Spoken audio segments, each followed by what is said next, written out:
coach still have butterflies and all the experience in the young colleges? What's at the top of your worry list, I guess? I don't know that I have a worry list. I'm excited.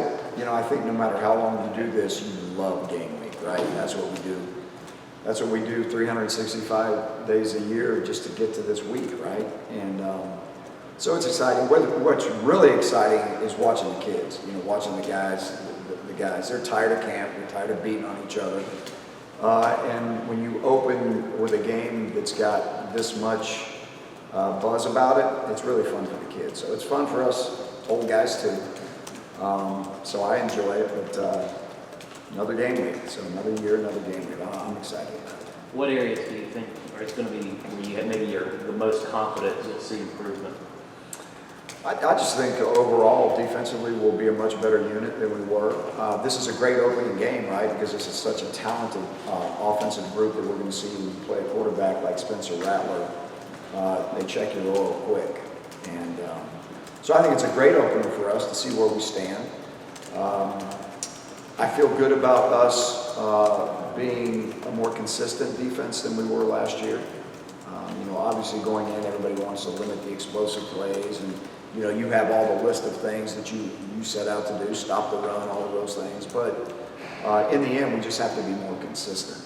You know, if you look at it last year, and we try to go back and look at last year, not to, you know, compare anything other than just learn from it, right? And one of the biggest takeaways is that we weren't as consistent as we needed to be.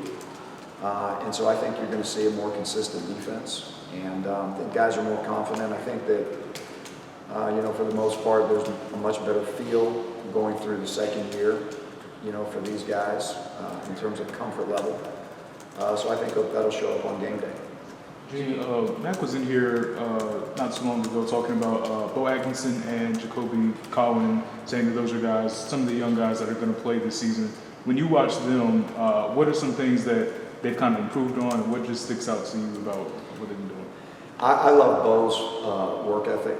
I think that he's always had that. He's put on weight. He's gotten so strong in the weight room. But now you kind of take that, you know, the physical part of this, and now you're starting to have a guy that football IQ-wise is starting to really learn how to play at the college level, right? How do you rush the passer? How do you read sets of an offensive tackle? He's starting to become better at his trade in that way, right? Just understanding not only where he fits in the defense, but, you know, how to win one-on-one battles. I think that's the thing that stood out to me the most with him, was that he had a very productive fall camp, and you could see noticeable improvement in his craft. You know, when he was running a stunt, or when he was pass rushing, or all of the things that the position that he plays requires, I saw a guy grow. And so, you know, he's a young guy that we think has great potential, but in camp, I think he showed some really good flashes of that. And then Jacoby Collin did the same thing. He really came on. You know, he's a big body guy, and we've like stressed over and over to him the importance of him becoming a more physical football player. And Jacoby showed, you know, some signs of that as well. So we're trying to build depth all around the defensive line, as you know. And those two, I think they both of them really had a good camp. How is DJ Jones right now after having a whole month at Star? I know you talked about a couple weeks ago with safety in the spring, now Star. Is he kind of ready to take on a load Saturday night?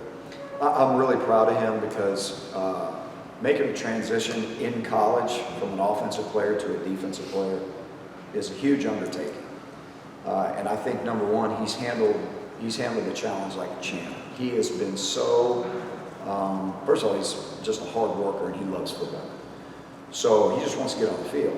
And making the transition to safety, and then all of a sudden making the transition to nickel or star, and then having the possibility of having to play both, it requires a lot of studying. It requires a lot of watching film. There's a lot of moving parts to those, and he has really handled it like a champ. And I'm really excited that he is with us. He's a guy that you're going to see play Saturday night, and he gives us flexibility, if you will, with being able to do both. So it'll be interesting to see him play. He's played in games as an offensive player, so it won't be bigger than life for him. But now we get to see him as a defensive player. But really proud of him. Thought he's really come along in terms of his progression and his learning and his production, really. So first game under the lights on the defensive side ought to be fun to watch him. One other thing on him, hitting as a defensive player as opposed to being hit as a running back, how has he adapted to that? And you've had a few scrimmages this month, so where is he as far as that goes? Yes. Hit versus being hit is definitely different. I think he likes the second one better. The hitting, I should say, right? I think he's done well. You still have limited opportunities in fall camp to truly tackle live, right? And we feel like we've been very judicious on how much we do it and how much we don't do it. So we've done it enough to feel like we have confidence in him as a tackler. We'll know more when things are live and the lights come on, but I've got no reservation at all about him being able to tackle, being able to cover, being able to adjust. Because you got to remember right now, the entire night will be an adjustment because we're not really sure what we're going to see. And he's a guy that's really smart and very cerebral. He understands football, and so, but we're very comfortable with whatever they do, that he's going to be able to adjust to it, and at two different positions, which is very valuable to us. Gene, staying on the secondary, Elijah Huzzy obviously has been a really impressive dude since he got here in the spring. Obviously, he's caught you guys' attention in the spring. If you do have to, though, use him at nickel, does that take away from the type of player that he is as a corner? Does that neutralize him in some of the good things that he's done if you do have to play him at nickel? Yeah, I feel like Elijah is one of those guys that no matter where you put him, he will be productive. Because the first thing you really, really want to go out and recruit is guys at every position, but particularly back there in the secondary, you want to recruit guys with instincts. Because we can all put them in positions to make plays, but the guys with true instincts sometimes just feel things and react to things and anticipate things better than others. And he is one of those guys. So whether you play him at corner, which we plan on doing, whether he plays a little bit of star, we feel like wherever we put him, he's a productive guy. So, and he's smart and he understands football, which is always helpful in terms of the flexibility, but he's just a football player all the way around. So we have been very impressed with him up to this point, and I'm looking forward to seeing him play, but he's had a really productive spring and a really productive fall camp, and it's his time, so he'll be excited. Gene, you've talked about trying to shore up things on the back end. Mac just talked about the better and increased communication amongst the coaching staff, Charlton and Jason, kind of having that camaraderie and familiarity with them being at Indiana together. I guess how different, from your perspective, has that been for you working with them this offseason? It's been really good, and we interviewed a lot of guys for Jason's position. He didn't get that position because him and Charlton had worked together before. That certainly did not hurt. We hired Jason Jones because he was the best guy for the job. And the cherry on top was that him and Charlton had worked together previously. I think it's been a very seamless transition. I think Jason Jones has done a fantastic job with our corners. I couldn't be happier with him. When you look at the production, we're getting our hands on balls, whether it's for interceptions or pass breakups, probably more so than we have since I've been here. And he's just done a great job with those guys. So it's always a plus when you have two guys that have to be on the same page that are essentially working together on the practice field all the time. We all obviously work together in the meeting room, but these are two guys that speak the same language. Nothing's foreign to Jason because he's heard a lot of this before. And it's been a really smooth transition, so I'm really happy with it. And I think that just as a general rule, those guys are in lockstep. They're in sync for sure. Gene, when Matt was in here earlier, you were singing the praises of Cedric Gray for obvious reasons. Who? Cedric Gray. Yes. For obvious reasons. Yes. What do you see as his potential this year? What heights he can reach, coming back? I believe Matt said he was aiming to try to get a first-round pick and have all that kind of. What do you see him being able to attain this year? You know, it was really interesting. When he decided to come back, I never had this conversation with him, but probably about a month ago, I sat down with him and I said, "Why are you back?" I did. That's what I asked him. It was just me and him. I said, "Why are you back?" And he just said, unfinished business, coach. That and he wants to graduate, but he just said unfinished business. He feels like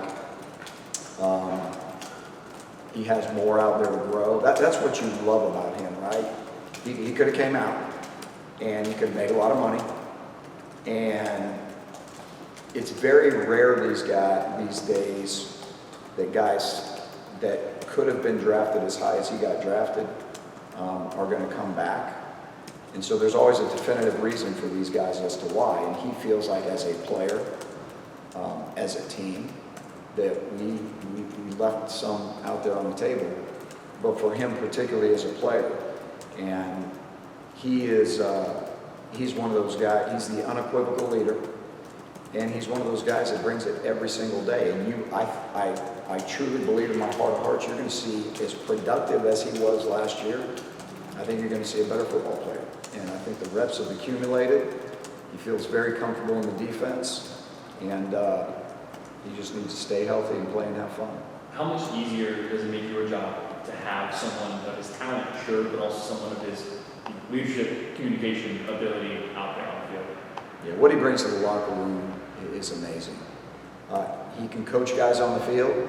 He can actually get on other players like a coach would, and he is received as a coach from the other players. So again, when you're just talking about building a culture defensively, those are the kind of guys that you want in place, right? The guys that can be, as we all know, player-led teams are the teams that do the best, right? That's where, in all the great teams that I've been on, every one of them have been player-led. And they've been led by guys like said, who have the ability to do what I just said. Get on the player, coach them, get on them if they're not doing right, push them. And he's got the ability to do that. So he's a culture builder. Gene, Mac mentioned with South Carolina also having a first-year offensive coordinator, that for you guys defensively, almost the first quarter will be like you guys kind of feeling out, trying to figure out what they're going to do. Guess what kind of approach do you take going into this first game? Well, you go into these games doing what you do, right? I think our biggest challenge and what we've been working on the most with South Carolina is giving every possible scenario that we can give. Meaning, we call a defense, let's give every possible adjustment, every possible scenario that could happen. There will be only a core amount of true plays that they'll run, and I'll use the run game as an example. Typically, teams will run 3, 4, maybe 5 plays at the most. Where the interesting part is that how they get to them and what formations they get to them out of. So that's where the feeling out process will go, right? So we try to implement a defense and take the defense through the schematic of every possibility that they can give you and then go to the next defense. And so that's what you have to do, and then you feel them out, and usually after the first quarter you get what you get, and the rest of the game will be that way. So that's kind of the approach we're using. Gene, how much of a difference maker can Tamari Fox be for you guys? We're really proud of Tamari. I thought he had a really, really good camp, and I think he can be a difference maker. I think he'd be a guy, I think he'd be a force on the run. He's got the unique ability, because he's so strong, to be able to hold the point and anchor a point on defense, but he's also got the athletic ability where he can move as well.